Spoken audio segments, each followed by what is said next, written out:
Hello friends, hello dear students, welcome to my YouTube channel. बच्चे, हम अपनी class में चैप्टर नंबर 5 एपी डिस्कस कर रहे थे। हमने अपनी क्लास में एक्सरसाइज 5.1 के क्वेश्चन 4 के फर्स्ट 10 पार्ट कर लिए थे। आज हम जो रिमेनिंग पार्ट्स रहते हैं इसके वो डिस्कस करेंगे। तो चलिए स्टार्ट करते हैं। मैंने आपको अच्छे से ये टॉपिक समझा दिया हुआ है कि हमने ये बताना है कि इनमें से कौन सी एपी है, कौन सी एपी नहीं है। तो उसके लिए हमें सबका अलग अलग से क्या निकालना पड़ेगा, कॉमन डिफरेंस। तो चलिए स्टार्ट करते हैं। सबसे पहले हम D1 निकालेंगे, which is equal to a square minus a. बच्चे, जैसे पिछला क्वेश्चन था 6a में से 5a माइनस करना है, तो हम लिख रहे थे 1a, क्योंकि वो लाइक टर्म थी। तो a में से a वाला माइनस हो सकता है या ऐड हो सकता है, ऐसी x में x वाला ऐड हो सकता है या माइनस हो सकता है, बट ये लाइक टर्म नहीं है। यहाँ पे a स्क्वायर है, a की पावर 2 है, और यहाँ पे a की पावर 1 है, तो ये लाइक नहीं है। तो इसको हम सॉल्व नहीं कर सकते। इसमें से हम कुछ कॉमन निकाल सकते हैं, जैसे कि यहाँ कॉमन निकलेगा a, तो अंदर रह गया है a माइनस 1।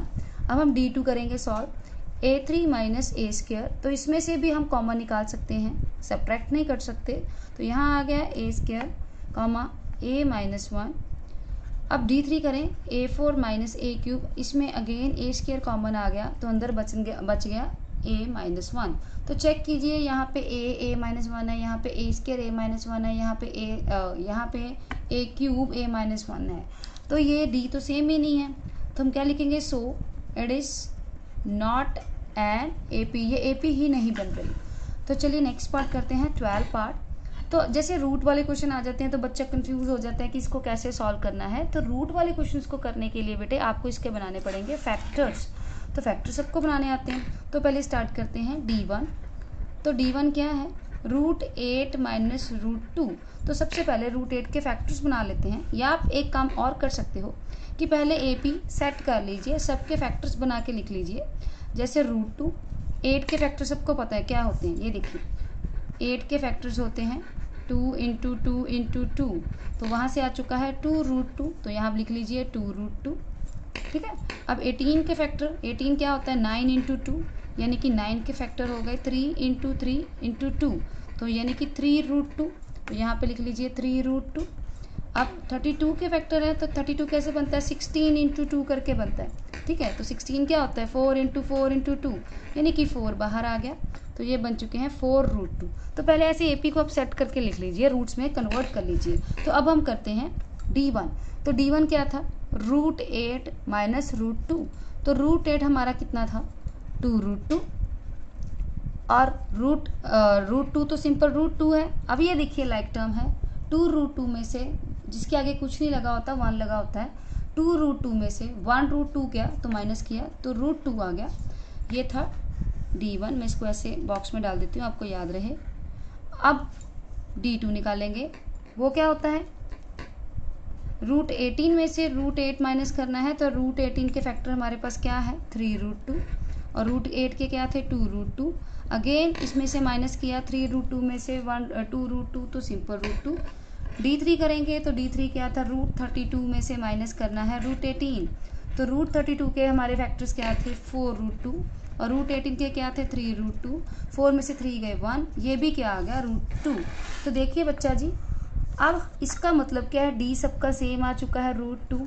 तो ये क्या बन चुकी है, AP। So it is an AP। तो नेक्स्ट टर्म निकालनी है हमने A5। तो A5 होती है A4 प्लस D। तो A4 आ चुकी थी, हम रूट की फॉर्म में लिखते हैं, 4√2 प्लस D था हमारा √2। तो ऐड होके बन गया है बच्चा 5√2। बिकॉज क्वेश्चन में रूट चल रहा था, तो आंसर भी रूट में कन्वर्ट करना ही पड़ेगा। तो 5 बाहर है, यानी कि ये स्क्वायर रूट के बाहर है। अगर इसको हम स्क्वायर रूट के अंदर ले जाएं तो इसका डबल हो जाएगा 5 का। तो ये कितना बन चुका है, √50। अब A6 की बात करें, तो A6 हमारे पास क्या है, तो A6 हमारे पास A5 प्लस D, यही है। तो A5 था हम रूट की फॉर्म में लिखते हैं, √50 है। तो अगर A5 को हम √50 की फॉर्म में लिखेंगे तो D को ऐड करने में मुश्किल होगा, तो हम रूट वाली वैल्यू लिखते हैं सिंपल, 5√2, और D क्या था, √2। तो बच्चा ऐड होके बन गया है 6√2। आंसर को चेंज करने के लिए 6 को अंदर ले जाइए, डबल टाइम्स कर दीजिए, क्योंकि स्क्वायर रूट के बाहर है। 6 6 36, 36 2 72, रूट 72 आ गया। अब A7 A6 प्लस डी, तो रूट वाली वैल्यू थी 6 रूट 2 प्लस डी कितना था रूट 2, तो ऐड होके बन गया है रूट 2 7 रूट 2। अब 7 को अंदर जाके डबल कर दीजिए तो कितना बन चुका है 49 इंटू 2, तो कितना बन चुका है रूट 98, यानी कि हमारी 5th टर्म आ चुकी है रूट 50, 6th टर्म आ चुकी है रूट 72, 7 टर्म आ चुकी है रूट 98। ये बच्चे हमने इसलिए किया क्योंकि क्वेश्चन में रूट में क्वेश्चन कन्वर्ट था। Okay, come to next question 13 question. सबसे पहले D1 निकालेंगे, रूट 6 माइनस रूट 3। अब ये देखिए बच्चे रूट 3 सॉल्व नहीं होगा, रूट 6 सॉल्व नहीं होगा, इसको ऐसे ही छोड़ देंगे। रूट 2 D2, रूट 9 में से रूट 6 माइनस करना है, और रूट 9 हमें पता है कि रूट 9 की वैल्यू क्या होती है 3, सबको पता है। अब आगे ये फिर से सॉल्व नहीं हो रहा, इसको ये छोड़ देते हैं। D3, रूट 12 में से रूट 9 माइनस करने हैं। अगर रूट 12 की बात करें तो वो क्या होता है, फैक्टर्स 4 3 12 होते हैं, सबको पता है। अब रूट 9 की वैल्यू क्या आ चुकी है 3। अब यहाँ से इसके फैक्टर सॉल्व करेंगे तो 4 की squaring 4 is the square root of 2, तो यहाँ बन जाएगा 2 रूट 3 और ये 3। अगेन ये वैल्यू सेम नहीं है, so it is not an AP। बच्चे ध्यान से देखिए, यहाँ पे रूट 6 और रूट 3 था, रूट 6 के फैक्टर नहीं बन रहे थे, रूट इंटू 2 इंटू 3 बन रहा था, कुछ कॉमन ही निकल रहा था इसलिए छोड़ दिया। रूट 9 माइनस रूट 6 है तो रूट 9 के फैक्टर 3 होते हैं, इसको सॉल्व कर लिया तब भी D2 सेम नहीं आया। D3 में रूट 12 माइनस रूट 9 था, रूट 9 की वैल्यू 3 आ चुकी है, रूट 12 के फैक्टर बनाए तो 2 रूट 3 है, तो किसी एंगल से इक्वल नहीं आ रहे, तो ये हमारा AP नहीं। नेक्स्ट पार्ट देखिए 14 पार्ट D1 इज। अब बच्चे जैसे आपके पास ये स्केयर वाली AP आ जाए तो आप इसको भी सेट करके लिख सकते हैं, जैसे 1 का स्केयर आप खोल लीजिए 1, 3 का स्केयर 9, 5 का स्केयर 25, 7 का स्केयर 49। अब आपको इजी हो जाएगा क्वेश्चन सॉल्व करना। तो D1 आ गया 9 माइनस 1 8, D2 आ चुका है 25 माइनस 9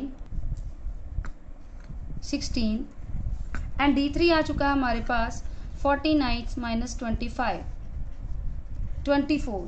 तो ये देखिए यहाँ पे D सेम नहीं है तो आप क्या लिखेंगे, so it is not an AP। ये AP नहीं बन रही तो आगे प्रोसीड करने का कोई फायदा नहीं है।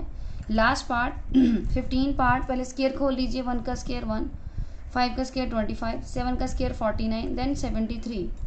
तो D1 करते हैं 25 माइनस 1 24, D2 करते हैं 49 माइनस 25 24, D3 करते हैं 73 माइनस 49 अगेन 24। तो चेक कीजिए यहाँ पे D सेम है, सो इट इज़ AP। तो D आ चुका है हमारा 24। अब हमने नेक्स्ट टर्म निकालनी है 5th term which is A4 plus D। 73 plus 24 कितना बन गया 97। A6 A5 plus D, 97 plus 24 131। Check कर लीजिए, 7 प्लस 3 10, 10 प्लस 1 11, 9 10 11 12, सॉरी यहाँ आएगा 121। Next A7 A6 plus D 121 plus D again, तो इसको ऐड कर लीजिए 4 प्लस 1 5 2 2 4 145। तो ऐसे करके बच्चे जब भी आपके पास ये क्वेश्चन आ जाए तो आप इसको ऐसे, अगर एक चीज़ और कि इस क्वेश्चन में कहीं जगह स्केयर चल रहा है, ठीक है, अगर आप चाहते हैं तो आप किसी का स्केयर ओपन करना चाहते हैं तो आप इसको ओपन भी कर सकते हैं। जैसे ये देखिए A5 97 है, ये किसी का स्केयर नहीं बन रहा, A6 है 121, आप इसको 11 का स्केयर भी लिख सकते हैं। अब A7 है 121 में 24 ऐड ऑन किया था तो बना था 145, ये किसी का स्केयर नहीं बनता तो इसको हम यहीं पे छोड़ सकते हैं, ठीक है। तो आई होप कि आपको ये क्वेश्चन नंबर 4 ऑफ एक्सरसाइज 5.1 का क्लियर हो गया होगा। तो फिर भी कोई डाउट होगा तो बच्चे आप मुझे कमेंट बॉक्स में लिख के पूछ सकते हैं। Thank you.